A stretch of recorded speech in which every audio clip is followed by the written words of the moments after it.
नमस्कार। राजसभा टीवी पर आप देख रहे हैं बापू की 150वीं वर्षगांठ पर एक स्पेशल पेशकश।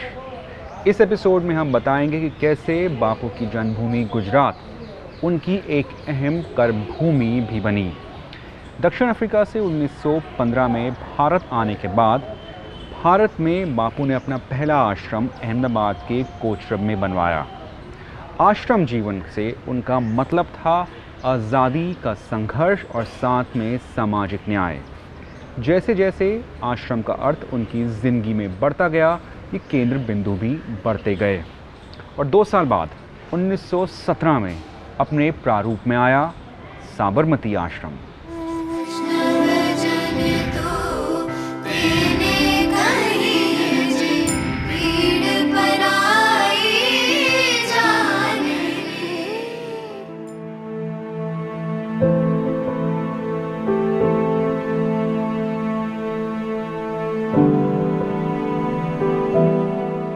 आश्रम, सत्याग्रह और आंदोलन। दक्षिण अफ्रीका से भारत वापस लौटने के बाद मोहनदास करमचंद गांधी का आगे का सफर इन्हीं बिंदुओं पर शुरू हुआ। एक महात्मा के सफर को अगर समझना है तो इन 3 तत्वों को समझना होगा। ये महात्मा गांधी के व्यक्तित्व का नया पता था। So the first task really was to find a home where he and the community that had come with him could settle down. He had to find resources which would support that kind of activity. He really didn't know what awaited him here. So that was a period of uncertainty. He also had to begin to learn what India was all about. He had no idea of what India was. He had lived all his adult life outside of the country, so his conception of India was that of an outsider, or what he had gathered over brief visits to India, or not so brief visits to India, but it's really a perspective of somebody who had spent his entire life outside of the country. So he begins to 2 things. More importantly, to begin to understand India, and 2, find a home for the community.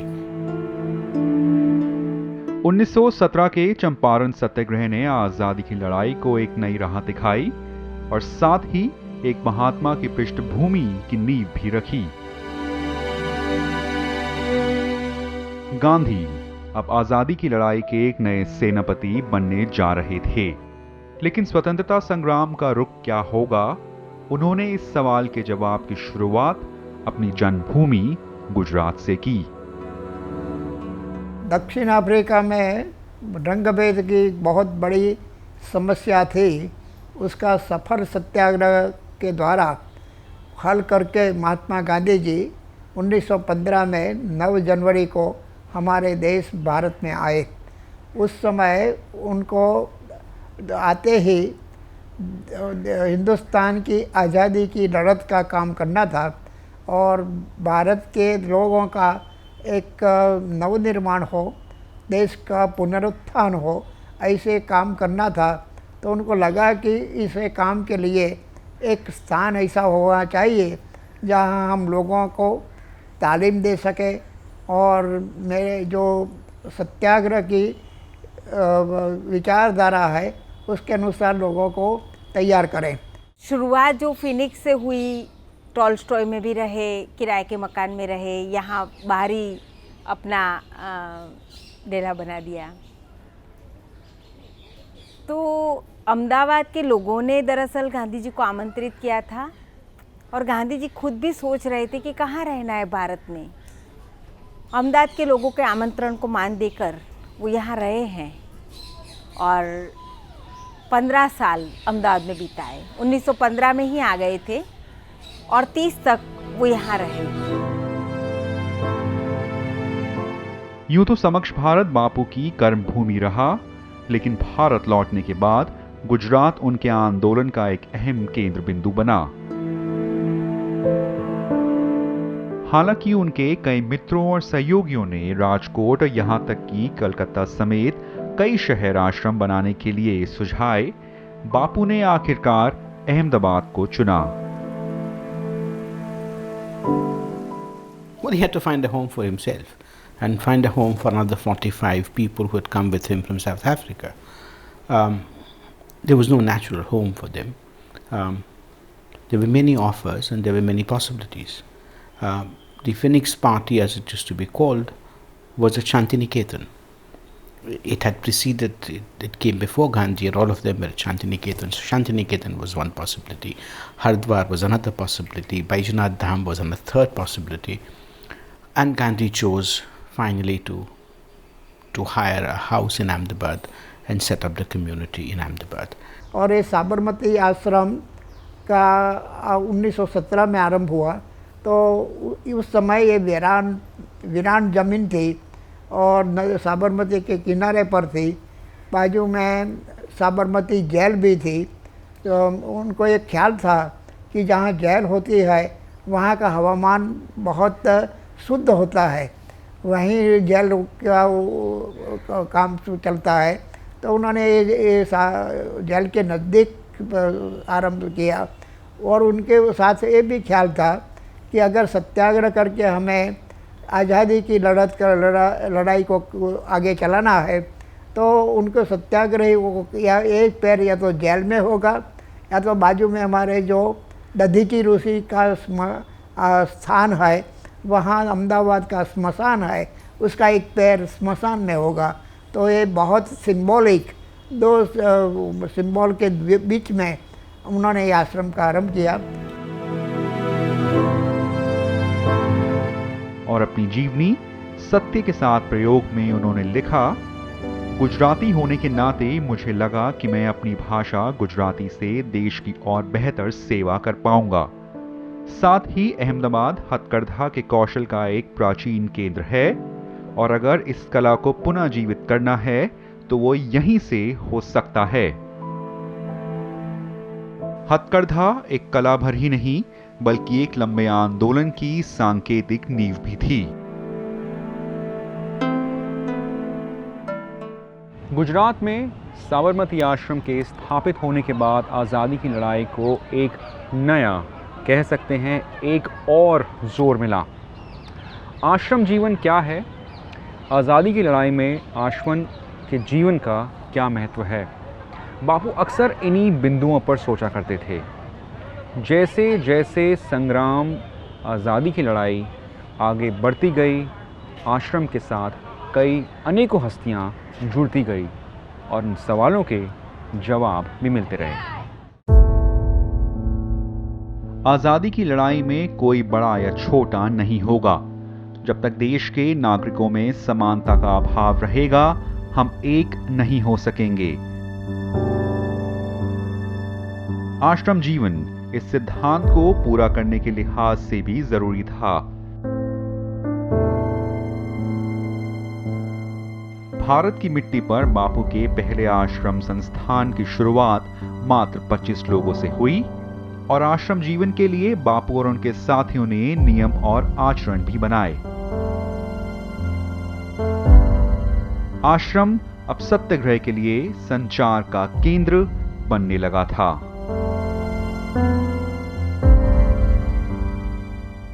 आरंभ में उन्होंने कृषि और शिक्षा और पशुपालन और ग्रामोद्योग के काम के से आश्रम का काम शुरू हुआ और उस समय वो कर्मवीर गांधी के तौर पर दक्षिण अफ्रीका से आए थे।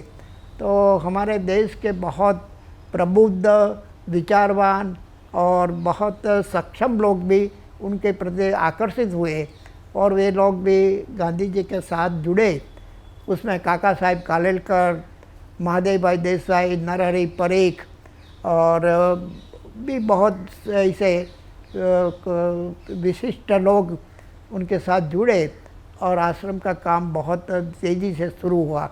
First, it's a monastic life which is to a very large extent drawn from Christian Trappist monastic church. The activities, the emphasis on physical labor, for example, is not something that the ashrams of the antiquity had. The idea that it is a caste-less organization, or where people from all communities, castes and religion live together, is not the ashram of the antiquity. So Gandhi's ashrams, as they were called, were sites of experiment, sites of economic experiments, political experiments, societal experiments and spiritual experiments. बापू के आश्रम जीवन की एक और then रही चरखा और इससे बुनी खादी। ग्राम स्वराज और स्वदेशी जैसे आंदोलन की शुरुआत इन्हीं दोनों बिंदुओं से हुई। चरखा और खादी ये दोनों आज सत्य और अहिंसा के साथ साथ आत्मनिर्भरता के भी प्रतीक हैं। अंग्रेजों का यही था, भारत के लोगों की मानसिक गुलामी भी उनको चाहिए थी। गांधी जी ने एक तरीका निकाला। गांधी जी ने कहा कि चरखा चलाओ। चरखा चलाने से अपने मन का काम कर रहे हो, अपनी इच्छा का काम कर रहे हो। जब हम अपने मन की, अपनी इच्छा का काम कर रहे हैं तो उस समय दौरान हम गुलाम नहीं है, उस समय दौरान हम आज़ाद हैं। This becomes very crucial because this is really where constructive work begins. This is from where most importantly the work on khadi began. Very importantly the work on rural industry began. The entire march towards Swadeshi began from the ashram. The training for it was done at Sabarmati. Along with was the Gujarat Vidyapit, which was to be the intellectual center where learning in like a modern university was to take place. So these were two partnering institutions, one focusing more on learning, the other focusing more on life, a political life, a social life, a cultural life was to happen.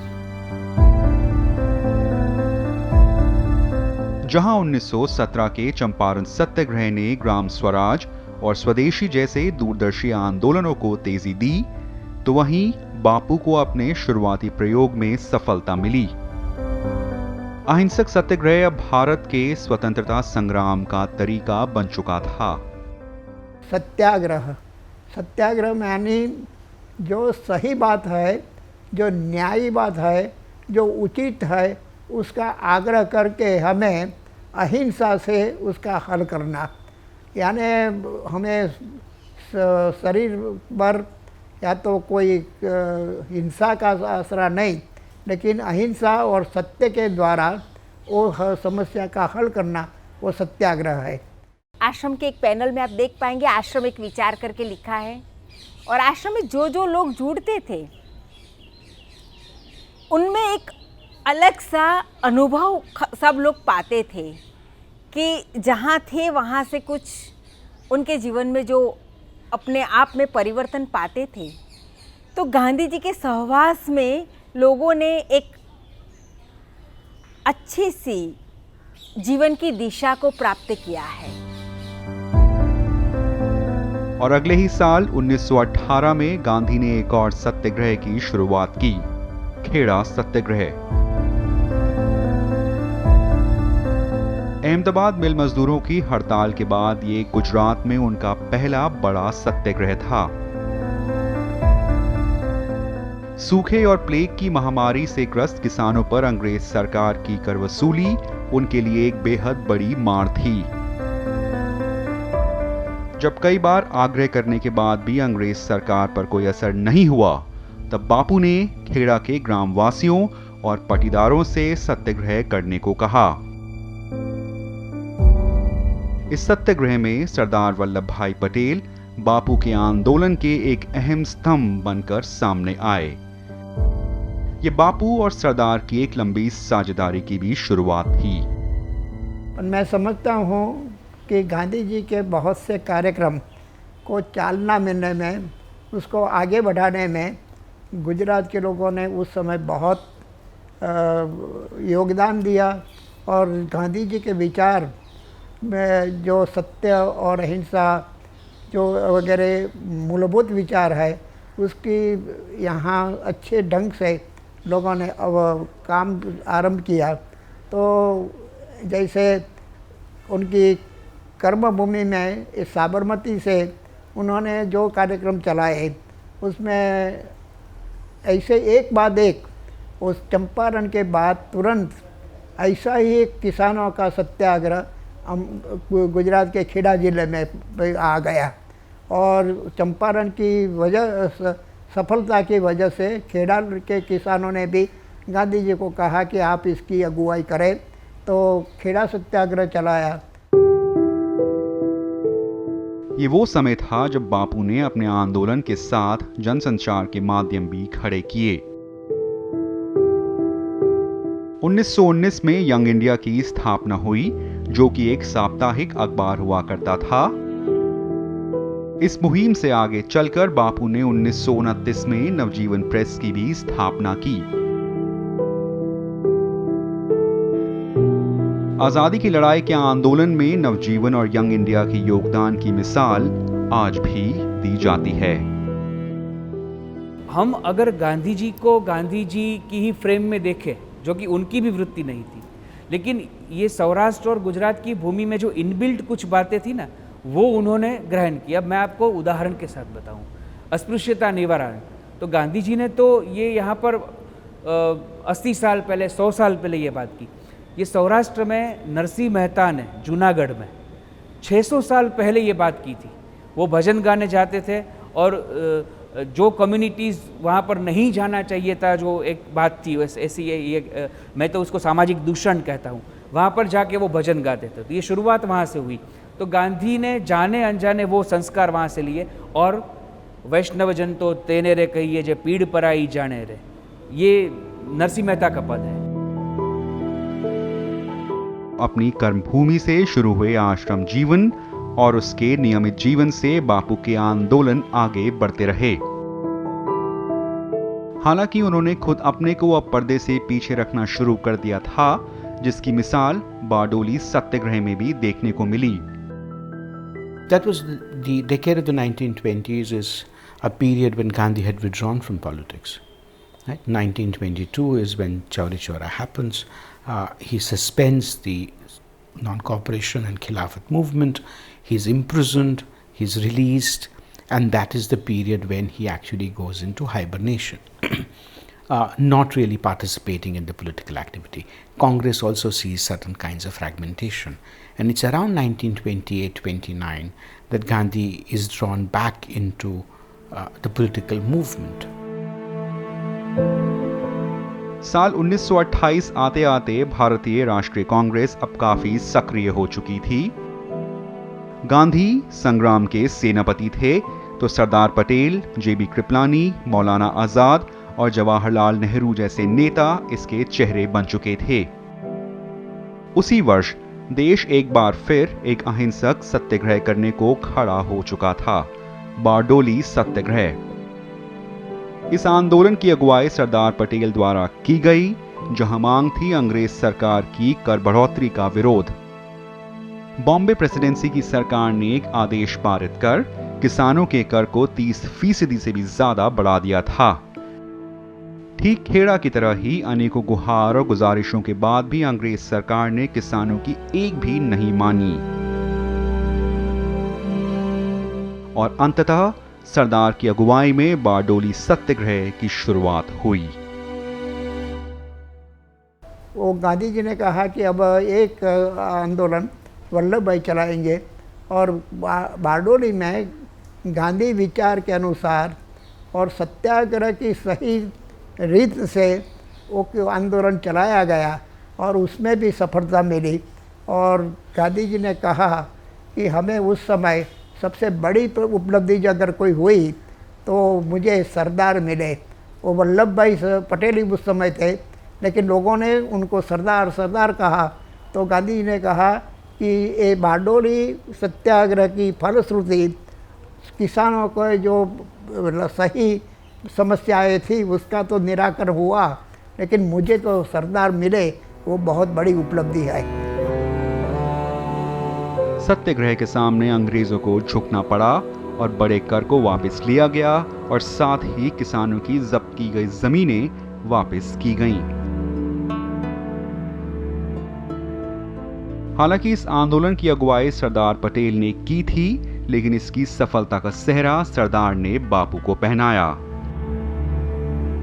मगर बापू भी कहां रुकने वाले थे। सत्याग्रह की कामयाबी पर उन्होंने कहा, आज सरदार को अपना वल्लभ मिल गया। साबरमती आश्रम। ये आश्रम सिर्फ भारत की आज़ादी की लड़ाई में एक पड़ाव ही नहीं, बल्कि भारत के इतिहास में एक अध्याय भर है। गांधी जी के तमाम बड़े बड़े सत्याग्रह की पृष्ठभूमि यहीं से तैयार हुई। वो सत्याग्रह चाहे चंपारण का हो, चाहे राउलेट एक्ट का विरोध हो, चाहे खेड़ा सत्याग्रह हो, या बारडोली, या फिर दांडी मार्च।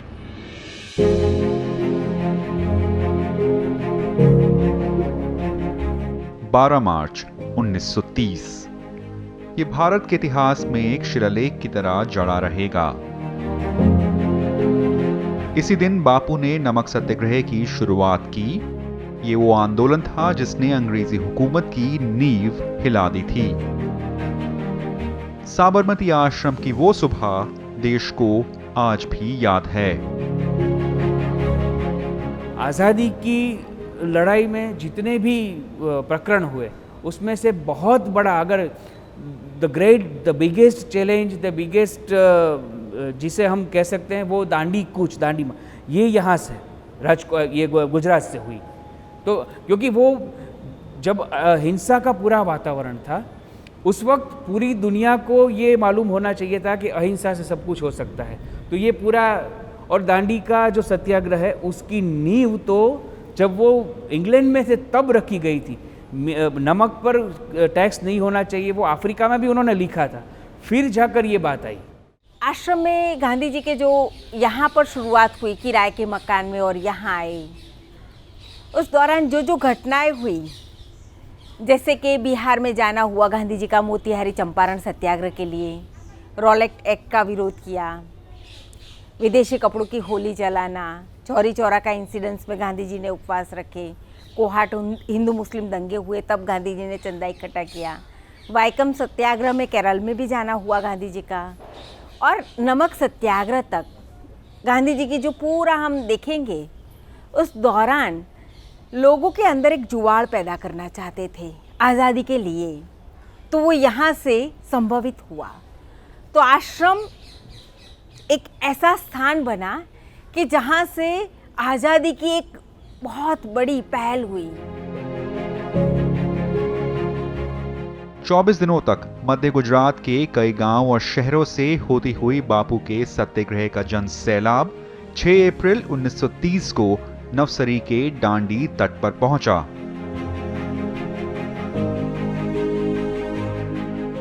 और सुबह 6:30 बजे अपनी मुट्ठी में नमक उठाकर बापू ने अंग्रेजों की गुलामी की जंजीर तोड़ डाली।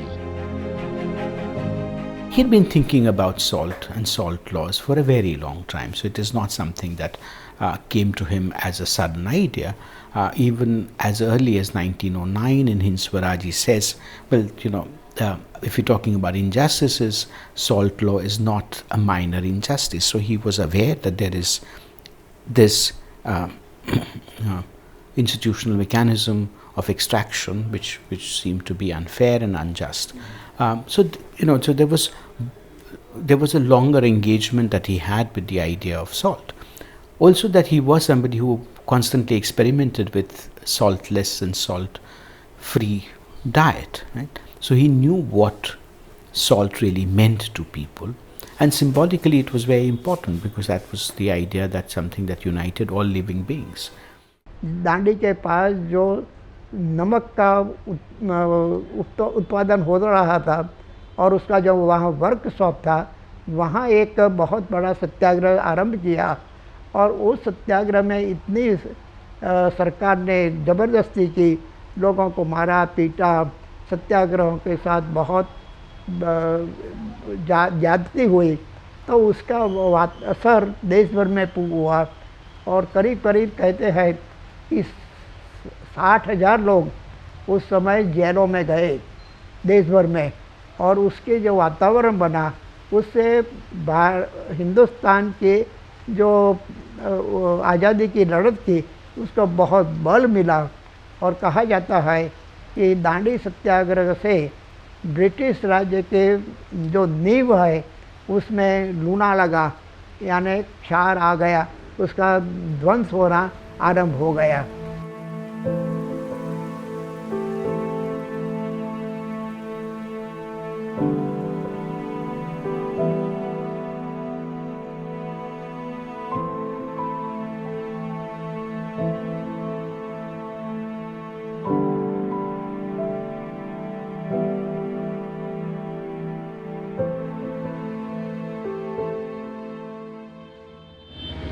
आंदोलन और आश्रम जीवन।